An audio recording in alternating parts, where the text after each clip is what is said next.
सध्याची ही दृश्य आपण पाहतोय विधान भवन परिसरातली। तर झाडावर ही व्यक्ती आंदोलन करते आणि त्याला खाली उतरवण्यासाठी सध्या या कर्मचाऱ्यांकडून प्रयत्न सुरू आहेत।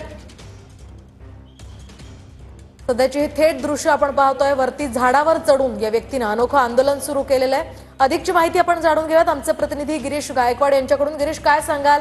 हा व्यक्ती आंदोलन करतोय आणि तो खाली यायचं नाव घेत नसल्याचं कळतंय।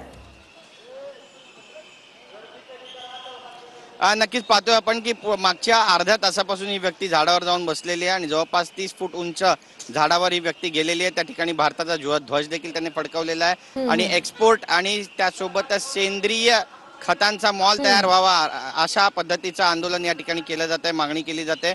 पण ही सगळी पंचायत झालेली आहे, कारण इतक्या मोठ्या झाडावरती चढायचं कसं असा प्रश्न पोलिसांपुढे होता। त्यामुळे फायर ब्रिगेडला बोलवण्यात आलं आणि फायर ब्रिगेडच्या जवानांकडून आता या व्यक्तीला खाली उतरवण्याची जी मोहीम आहे ती हाती घेण्यात आलेली आहे। आपण पाहतोय की एक मोठी शिडी या झाडावरच लावण्यात आलेली आहे। फायर ब्रिगेडचा एक जवान वरती चढलाय, त्याने बॅनर खाली टाकलेला आहे आणि या व्यक्तीला सुद्धा तो खाली उतरण्याचं आवाहन करतोय। मात्र ही व्यक्ती काही ऐकण्याचं नाव घेत नाहीये। लाल शर्ट घातलेली ही व्यक्ती आणखी उंच 30 फूट उंच वडाच्या झाडावर जाऊन बसलेली आहे। त्यामुळे रात्रीच्या अंधारात जाऊन ही व्यक्ती बसली होती का असा सवाल निर्माण होतो, कारण विधान भवन परिसरामध्ये मोठा पोलीस बंदोबस्त होत असतो। कुठलीही अप्रिय घटना घडू नये, आंदोलनकारी यांनी कायदा हाती घेऊ नये याची देखील पुरेपूर दखल घेतली जाते। मात्र तरी देखील पोलिसांच्या नजरा चुकवून या झाडावर जाऊन ही व्यक्ती बसलेली आहे आणि त्यामुळे तिला खाली उतरवण्याचं एक फार मोठं आव्हान जे आहे ते आता पोलिसांपुढे आणि फायर ब्रिगेडच्या जवानांपुढे मोठी शिडी लावण्यात आली आहे। त्यासोबतच आपण पाहतोय की या संपूर्ण परिसरामध्ये आता बघ्यांची सुद्धा गर्दी वाढली आहे। पोलिसांचा देखील मोठा फौजफाटा तैनात करण्यात आलेला आहे। त्यासोबतच फायर ब्रिगेडचे जवानही पोहोचलेले आहेत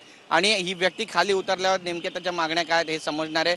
पण या सगळ्या घटनेनंतर पुन्हा एकदा विधान भवन परिसरामध्ये आगळं वेगळं आंदोलन कशा पद्धतीने केलं जातं हेच पुन्हा एकदा पाहायला मिळतंय आणि पोलीस त्यावेळी ही जेव्हा व्यक्ती झाडावर चढली तेव्हा नक्कीच धन्यवाद गिरीश दिलेल्या या सविस्तर माहितीसाठी।